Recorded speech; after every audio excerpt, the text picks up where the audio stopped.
Ibiyang ng pageant? Ay, very good. Exciting yan. Nang mapaya naman yung Janine na yun. Ayun na nga. Pero pinoproblema niya yung gown niya. Problema ba yan? Edi mag-run tayo. Rent?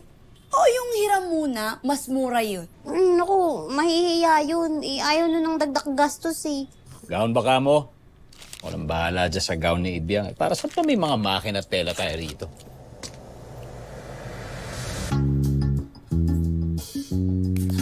Okay. Eh di ako na sasagot sa makeup niya. Tapos, tuturuan ko din yung rumamba. Parang ganito lang, oh. Wait lang, ha. Okay, 3, 2, 1. Contestant number 1.